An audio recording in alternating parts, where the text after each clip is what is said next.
Hey, everybody, and welcome back to a brand new season of the Cinefile. This is season 3, and season 3 starts right now.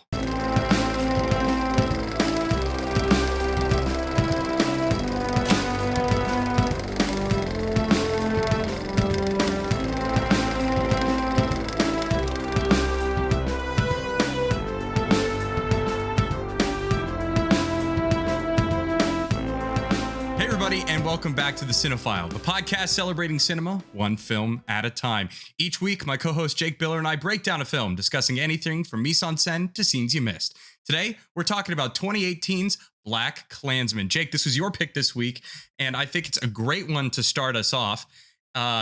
You kind of texted me some of your thoughts, and folks, I wrote notes. Oh my gosh. I know. We have notes. New season, new man. We have notes, people. Jake, why don't you go ahead and start talking about what you think is kind of the biggest takeaway from this film, the main point that we wanted to start discussing. Oh, the main point of this movie. Well, it is a very kind of in-your-face movie. We watched a Spike Lee movie last season. We watched Do the Right Thing, and it's a very in-your-face movie as well. And so those of you who have seen a lot of Spike Lee movies, he's not very subtle, right?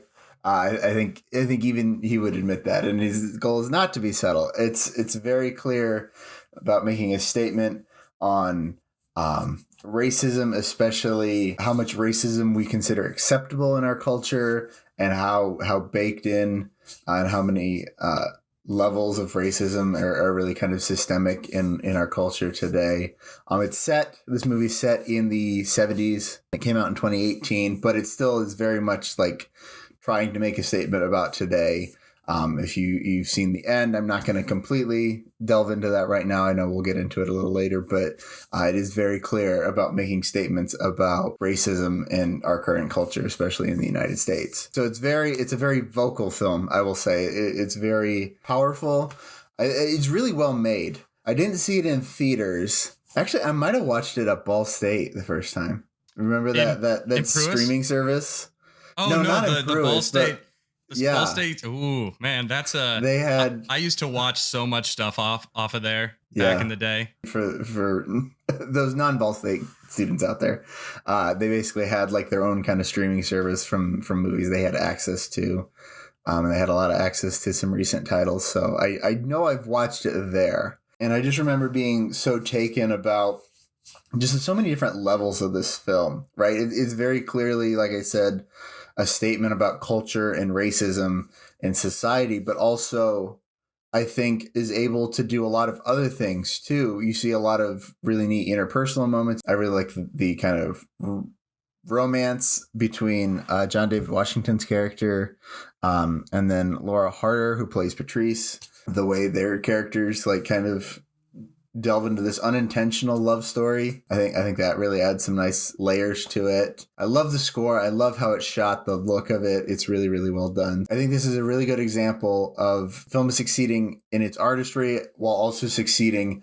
in telling a really important story. Thinking back to Do the Right Thing, which we talked about last season, that was a earlier Spike Lee joint. And so I think that in the interview, which I love that he calls a movie a joint, that is just, I could never come up with something that elite, but that is just so elite. Basically, I feel like he's kind of perfected his craft here. With Do the Right Thing, it was very message driven, and it was a good film. It was a very good film, but it seemed a little bit more niche. It seemed a little bit more art house. Obviously, I really did love the score, and I loved the score to this one. It kind of harkened back to 70s blaxploitation film. Obviously, they mentioned one of Jake's favorite movies, Shaft. I know.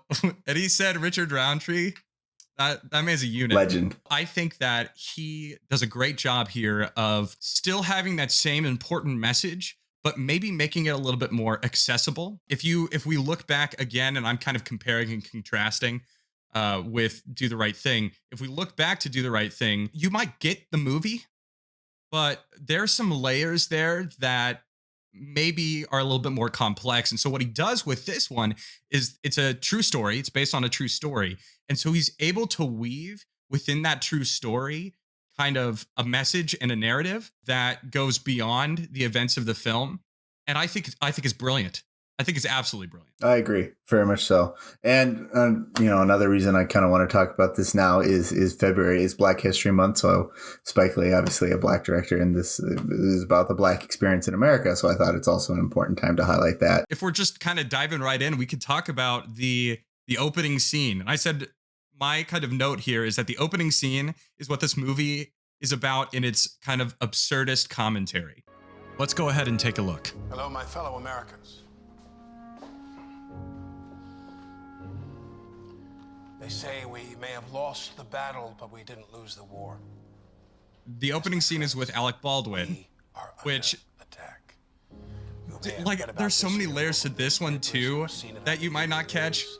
But I don't know. I immediately thought We are back to, living and I in think this an is maybe what he was era going of the for, spread, is the SNL integration, sketches with Alec Baldwin miscegenation. as Trump, which were circulating in this era, right? This is 2018. It's in the middle of the Trump presidency, and we will continue to talk about some of the Easter eggs or some evocation of Trump in this movie. But White children, they start off go to school with Alec Baldwin kind of talking about it's almost like a instructional video. final nail in a black coffin towards America becoming a mongrel nation. We had a great way of life. We had We had a great way of life. We had a great way of life. We had a great way of It's life. interesting because you almost don't know what to make of it. I forgot about the opening scene, to be honest with you, until this rewatch. He's making commentary on the Brown versus the Board of Education ruling, right? Brown versus Board of Education, Supreme Court decision that allows the integration of schools. In the South, used to have schools for black kids and schools for white kids. This ended this kind of separate but equal doctrine that existed other places in the country. I don't want to just focus on the South, but especially in the South is where it's known. And so in watching it, I'm like, that's a really interesting way to start the movie, considering it really doesn't have anything to do with the rest of the movie, but yet it does. Because it almost feels like, stick with me, if the Klan had like a private YouTube channel in the 70s, this feels like something that they would make. Like, this feels like Klan created content. And like I said, I don't know if Alec Baldwin's character has some connection to the Klan, or who knows, maybe he's just completely made up, but it doesn't feel that way watching the movie. It's an international Jewish conspiracy. May God bless us all. God bless you too, sir. Yeah, it's a really interesting beat to start the movie because we don't see Alec Baldwin come back ever again in the rest of the movie. I think also, you kind of talked about how this movie makes a statement. And even from that opening jump, we kind of get the idea. This is almost kind of almost a thesis statement in a way. It's almost an abstract to the actual film, which I really like, because it's kind of setting the audience on the path of, okay, this is what we need to be looking for and be aware of in this time period. I actually felt we didn't get enough of, okay, what was the exact investigation? Because it seemed like it was so random. Bro just called up the KKK. You know what I mean? And so I feel like we lose some of that backstory, but this is one of those biopics. It's almost like you don't really need the backstory because the message is what we're supposed to be focusing on. The canvas for this whole thing is the true story, but it's not the painting. No, I agree. It really the first act of this movie is could be tighter, put it that way. But at the same time, like, it didn't bother me. You're right. It didn't bother me that it seems kind of very loosey-goosey, and we just kind of just quickly get right into our main story when he really just seems to call the Klan out of boredom. Which, like, that's the wildest thing. I was like, bro chose violence today. And like we've been talking about, this is based on a true story. There was a real Ron Stallworth, who is a black police officer for the Colorado Springs Police Department. Like any movie, there is some liberties taken with the story, but it seems pretty accurate. The biggest change, I think, from the story, from the story presented and the true story, there's two things. One, there was no Patrice character. There was no love interest involved with the Colorado Springs Black Student Union or whatever. That was added for the movie. I think it adds when you're dealing with a movie that's so heavy, like I love the moment you talked about when they have the talk about the blaxploitation movies and gave the Shaft shout out. And I know you were doing that just because I love Shaft, but I really like that moment in the movie. It was really nice to see that this movie that's so much about like fighting against racism and oppression, that we took a moment to kind of almost step back and say, from a narrative perspective, that's not entirely what the Black experience is about. This is coming from a white guy, and this is a podcast with two white guys. We're very aware of that, but I think it's a large part of it, and it's something they face every day. And I don't want to diminish that moment when they're kind of walking. They're like walking along a river or something, or like walking in a park, and they're literally talking about like their favorite movies, like their favorite movie stars and stuff. I don't know. It was really neat. Like, it seems a little out of place, but it was like a nice refresher and a nice breather and a nice step away from such a heavy topic. And I think really Patrice's storyline adds a lot to both the heaviness and the fighting back against oppression, especially kind of looking at it in a more, not necessarily MLK vibe, but more maybe Malcolm X vibe, where it's very Black Panther-esque. You know, they talk about Black Power and stuff like that. She's very involved with that and a strong proponent of that. Whereas we see maybe Ron not so much, not to the intensity and the extremity that she is, but having those moments where we can see them be in love and be in a relationship, and talks about things they like, things in their culture that they like that aren't related to racism, I think offers a nice kind of like almost palate cleanser for such a heavy movie, a heavy meal, if you will. Yeah, because it's interesting you say that she's not a real character, because what Spike Lee, I feel like, does is uses that as an opportunity to show a reflection, a compare contrast of white versus Black, right? We got the cops versus this Black student union. What's really interesting is the Ron Stallworth character is this weird middle ground where he's Black, but he seems a little naive to some of the things that are happening. What Spike Lee does with that, and because he adds the Patrice character, it's not only a love interest, but it's an ability for the audience to comfortably get the idea of, okay, what is actually going on as compared to what, like I didn't know. I texted you. I did not know a lot of these different kind of slurs and racial epithets, but this movie was able to educate me as Ron was being educated, which I liked, because when it comes to a movie that is a biopic but also very message heavy, the other thing that I really think of is Vice. I almost walked out of that movie, not because it was a bad movie, but I almost walked out of that movie because I felt like the message was just being shoved down my throat. And I, as an audience member, do not like that. I want to be able to come up with these things and figure these things out as organically as possible. I like to know, but also at the same time, I don't want that to be, I don't want the purpose of the movie to be like, we know you don't know, so we're just going to throw this at you. By having the Patrice character in there, I feel like that gives more legitimacy to Spike Lee's commentary, because we're able to see the divergent paths that these kind of characters take. Most prominently when we have David Duke, which we're going to talk about, David Duke and that ceremony. Then we have the Black Student Union having that gentleman talk about somebody kind of beaten in the streets and everybody standing and watching. I did not feel attacked. I'm not saying that I felt attacked with Do the Right Thing, but I feel like this was more subtle and more palatable to a wider audience. Actually, it's really interesting you mentioned the Patrice character, because that's kind of what I pulled from it. For a movie that's so forceful in its messaging, there's nothing unpleasant about it, right? Yeah. Now, if you're a member of the KKK, I'm sure you hate this movie, and I really don't care for you either. So you can stop watching the podcast right now. When I look at it, like, this is, like I keep talking about, it's a very forceful message, and it's very clear. I don't know, maybe not forceful. It's a very loud message. Maybe that's a better way to put it. Is like he's very emphatic. Spike Lee is very emphatic about the message in this movie, but yet you're right. It doesn't feel at all forced upon me. It doesn't feel like I'm being force fed something. It almost feels like Spike Lee sat down and said, "Hey, this is really, really important. People need to wake up, but then like press play and walked out. I think it really balances that really fine line between messaging and good storytelling, and maybe one of the best movies I've seen that walks that line so well. I agree so much with what you just said. You and I, we took film classes. We know who D.W. Griffiths is. Yes. So he made a movie called Birth of the Nation, 1916, something like that. 1914, something. It was, well, Woodrow Wilson was president.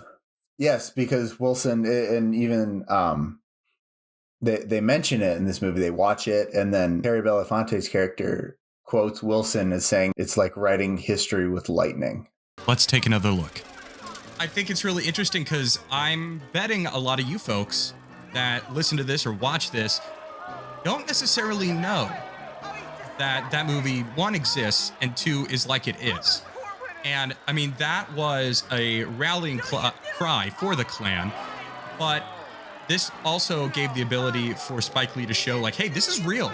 This is really what happened. This is something, and he shows it, and he's not afraid to do that. Even at the end of the movie, he's showing stuff from Charlottesville, which, to be honest with you, I forgot happened. So I'm actually really glad he put that at the end, because he's basically kind of tying this bow on the film, saying, hey, this is still going on. And you might forget about it, but it's still going on. But what he's able to do too is compare and contrast the fact that he's making this film with Birth of a Nation. So it's like, okay, this is propaganda, and this is what happened with that. And this movie is not propaganda, but it is message driven. What's going to happen with this? Right. A couple quick things. I'll get into the significance of the film Birth of a Nation in a second, but quick story here. Spike Lee went to, I believe it's NYU. Yeah, it was an NYU film school. And they had to watch Birth of a Nation in one of his classes. Like, that's very common I would say it's becoming less common because people realize like how absolutely awful. Like, I never watched it. We talked about it in its significance, and it was like, if you want to watch it, but if you're not, it was like, we weren't made to watch it. But it's very significant from a filmmaking standpoint, but it's narrative wise, it's a terrible movie. Like, the story is terrible because it's literally the celebration of the KKK, and Spike Lee was like, yo, this is terrible that we have to watch this and that we're still watching this when it's celebrating something that's so evil. And so he like pitched a fit, and like they almost threw him out of NYU film school. He wouldn't watch it, tried to get the rest of his class not to watch it, tried to get it like banned from campus basically, and like cut from all curriculum, which it's ironic that Spike Lee is now like an adjunct professor at NYU film school. What a guy. Yeah, what a joint of a human. You really like saying that. Yeah, because it's cool, dude. I can see why, not even just from a important for the narrative, but important for the filmmaker kind of reason why he wanted to include that scene where the Klan, after the ceremony, they sit down and watch Birth of a Nation. Birth of a Nation was very important to the resurgence of the KKK in America. When it came out in the 19-teens, the exact year escapes me, the Klan was kind of dying out. If you've seen Forrest Gump, you know that Nathan Bedford Forrest, the Confederate general, starts the KKK as kind of like an old Southern militia after the Civil War to be like, we're still not going to like accept Black people in our society. And it was a terrorist organization, really. And during Reconstruction and martial law is initiated in the South, literally the U.S. Army like is hunting down the KKK across the South. By the time we get to the early 1900s, membership is very, very low. When Birth of a Nation came out, the Klan just blew up. Like, memberships skyrocketed. David Duke's interesting. He didn't find out until like the early 2000s, till Ron wrote a book about it. And then during, I think it was press for that book, newspaper reporter called David Duke is like, so how do you feel that you talked to a black guy? And he said, what? When he took over the Klan, he was like, look, the old ways of the Klan of marches through town in white robes is not gonna fly anymore. No one ever saw him in Klan robes. Like, he never appeared publicly in Klan robes. He was always in a suit and tie. And it was the whole idea that it was trying to make racism palatable again. Racism Right. more, it seemed less like hatred to those outside the organization, but those inside the organization knew what the real goal was, which was elect people into public office and high-ranking positions in society where they can ensure the continuance of white nationalism and white nationalistic policy. I think that's why Spike Lee kind of associates him with Trump. And if you don't catch it, it's because it's subtle. But David Duke talks about the greatness of America. It's like, focusing on greatness again. And then somebody quite literally says, and see, this is one of the reasons why I watch movies with subtitles, but somebody quite literally says, make America great again. And while that's subtle, you might not catch it. It's highlighting the bigger issue, which is that sometimes people in power have alternate agendas. And, whether you, and I don't really care, and it's not really relevant who you voted for in 2016 or in 2020. But what I'm saying here is that in the context of the movie, what Spike Lee is doing is highlighting the fact that people in power don't always use that power for good, and sometimes mask as a really nice, palatable Topher Grace guy when they're not. Reading up on this movie, the whole end sequence when they're show all the clips from Charlottesville. When they started making this movie, Charlottesville hadn't happened yet. It happened during the making of this movie. That had to be such a weird experience. Like, sitting in that production meeting when they're like, oh, this is happening. It's like, this is more important now than ever. I'm sure that had to be the feeling. It's so incredible how Spike Lee was so on the ball with this. He has such a finger on the pulse of society. He was able to craft a narrative, and then something like that happens, basically, because the movie is basically saying, hey, this is still going on. And he's able to kind of tie up the whole movie in that bow of, hey, Charlottesville, look, this literally just happened a year ago. It's so incredible. And that shows Lee as a filmmaker, not only how talented he is, but how he uses his stories and how he uses his movies almost like parables. There's stories that, even though this was a true story, there's stories that try and highlight actual events that are going on, actual things that are happening. We are going to just jump right into Rosebud and Thorn. You see the new graphic right there. Jake, I'm going to pass it off to you, as I do every single week, except for the weeks where we don't record. What are your Rosebud and Thorn for BlacKkKlansman? Roses, I got a number of them. Obviously, we're talking about how well made this movie is, so I have to give a rose to Spike Lee. I really love Do the Right Thing, but this might be my favorite. This one's right up there. This is better. This is a better film, I think. I just think it's so masterfully done, and just like I said, like we've been talking about, how it's so loud in its messaging, but never makes it feel forced, and always makes it feel relevant. And really ties up our bows and crosses T's and dots I's. I really appreciate that about this movie. So definitely have to give a rose to him. Spike Lee does win his first Oscar for this. He wins Best Adapted Screenplay. Quick side note, it loses Best Picture to Green Book that year. And he also loses Best Director. And if those of you who know Spike Lee, when there was a lot of people that thought that Do the Right Thing should have won for Best Picture in, 1989. That's when that came out. Something like that. Yeah.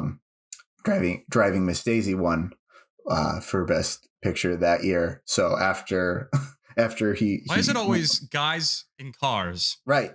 Well, after winning Best Picture instead of Spike Lee. When he was doing press after the Oscars, when he won for Best Adapted Screenplay, someone asked the question of, does this make up for losing the Oscar back in 1989? And Spike Lee said something to the effect, I don't know the exact quote, so I'm paraphrasing, but he said, anytime a black person drives a white person, apparently I lose. So I love telling that story because anyways, it's a good story. Yeah.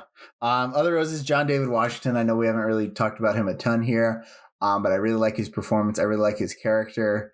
He plays it very well. This was the first time I was aware of John David Washington, and it's his big break.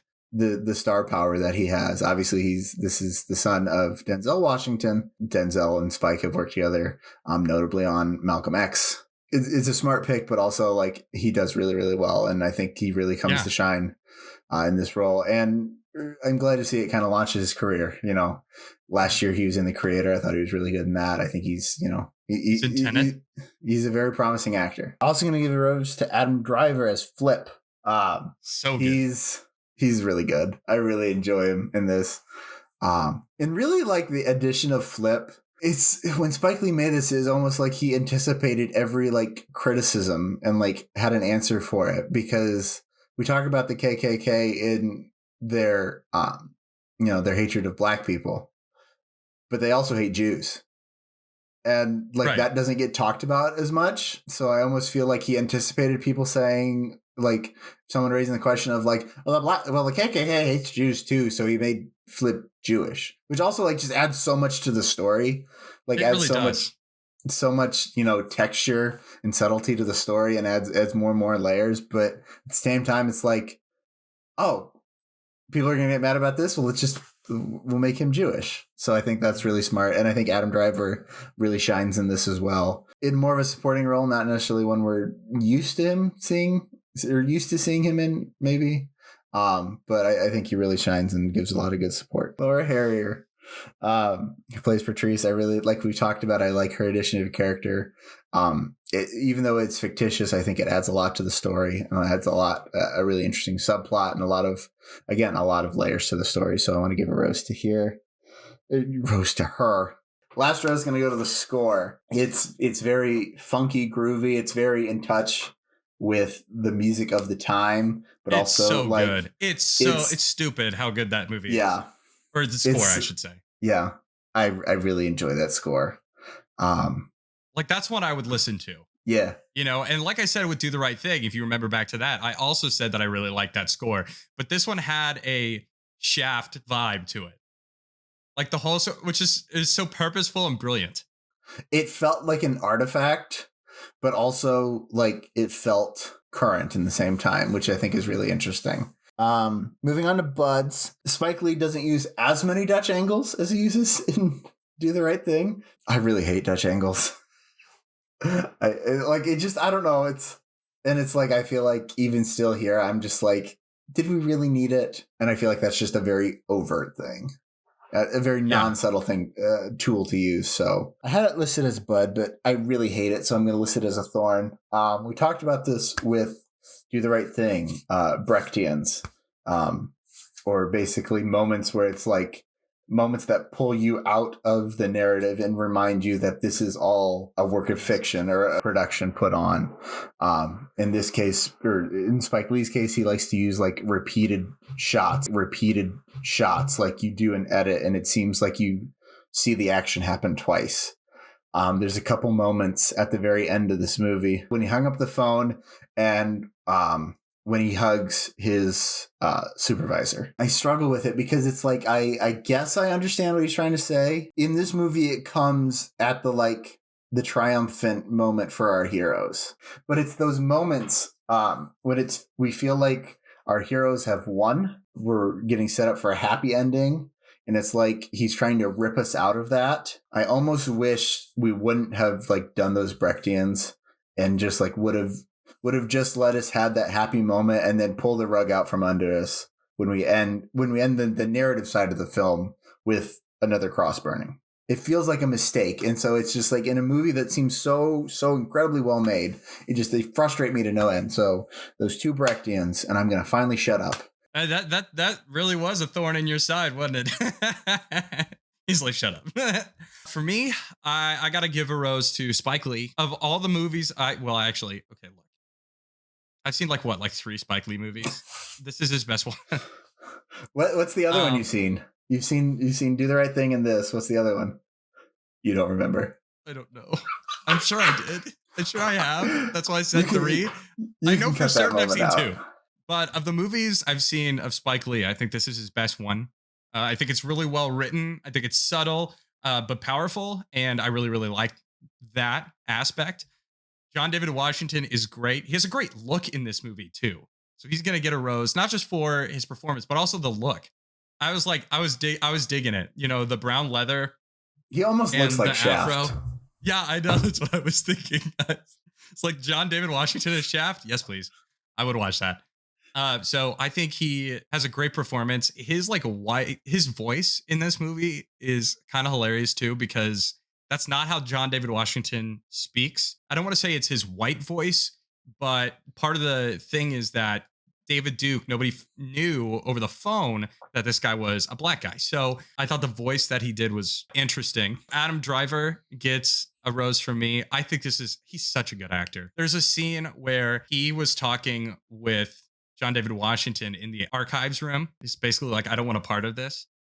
And there were reports that he was going to play Mr. Fantastic, but he asked for too much money and he didn't like that the movie was female centric. As of recording, this movie has not even started production yet, and they haven't announced who Mr. Fantastic is, even though we know who it is. It's Pedro Pascal. I was watching that and I was thinking, damn, like he would make a really, really good Mr. Fantastic. Overall, I thought it was a very compelling performance.